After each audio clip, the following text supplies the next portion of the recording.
মোল্লাপাড়ার বাসিন্দা সুমন মিয়া এলাকারই এক মেয়ের সঙ্গে তার সম্পর্ক ছিল ভালোবাসার। পরবর্তীতে সুমন অন্যত্র বিয়ে করে ফেলে। মেয়েটিরও অন্যত্র বিয়ে হয়। গত বৃহস্পতিবার মেয়েটি তার স্বামীর ঘর থেকে অন্য এক ছেলের সঙ্গে পালিয়ে যায়। মেয়ের বাড়ির লোক সুমন মিয়ার নামে থানায় মামলা করে। পরবর্তীতে সুমন মিয়া থানায় গেলে মেয়েটি তাকে ফোন করে এবং স্বীকার করে সে অন্য এক ছেলের সঙ্গে পালিয়ে গেছে। থানা থেকে বলা হলে সুমন গিয়ে মেয়েটিকে ফিরিয়ে আনে এবং তার বাড়িতে পৌঁছে দেয়। সুমন মিয়া বাড়ি যাবার পর এলাকাবাসী এসে সুমন মিয়া এবং তার পরিবারের লোকজনদের উপর হামলা চালায়।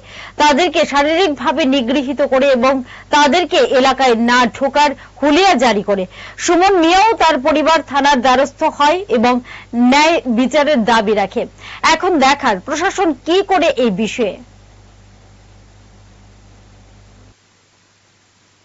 তারপরে মেরা মায়া তো আমার মোবাইলটা আছে। তারপরে আমার দিবার ফোন করছে, মিস্টার মারছে। তারপরে আমি ফোন করছি, বলে মায়া গেছে যে আমি আসলে মেরা মাসে আমি সব কথাবার্তা হয়েছে, মানে ভিডিও হয়েছে, রেকর্ডিং হয়েছে, সবকিছু হয়েছে। আমি আমার জিজ্ঞাসি আমি তারা বাগালি হয়েছে, নিজে সবকিছু হয়েছে। মায়ের নিজে শিখা গেছিল, আমি গেছিলাম। হ্যাঁ, ইয়ার থেকে পরে মায়ের আমি গেছিলাম, নিজের কথা বলছিলাম। আমি বাজার ঘাট থেকে আইনা সেটা দিয়ে গেলাম। ম্যাডাম বলেছে তুই আইনা সেটা কোনো মতো দিয়ে দেখতাম, ঠিক আছে। যে করে দুই ফ্যামিলি ইয়ে করেছে, সমাধান করেছে। তো হেন গেছি পরে এর থেকে আমার মায়ের বাড়ির মানুষ হেন গেছে লাগাই দিছে নাকি তা কিতাবে দিছে বুঝাই দিছে। আমি বাধ্য ছিল ঘরের ভিতর দিতে গোসল করে আমি ইফতার টাইমে শুধু বসলাম। এমনি এসে আমার পিঠা তুলছে।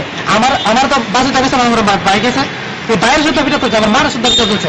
আমার বোন একটা আছে, বোনটার পিঠা তুলছে, আর কাঁচা বিদ্যার শুদ্ধ পিঠা তুলছে।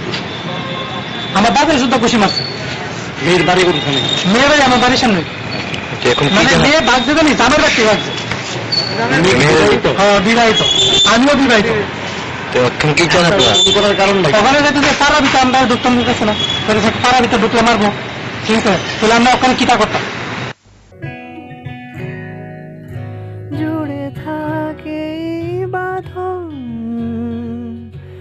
আপনার চেয়েও আপন,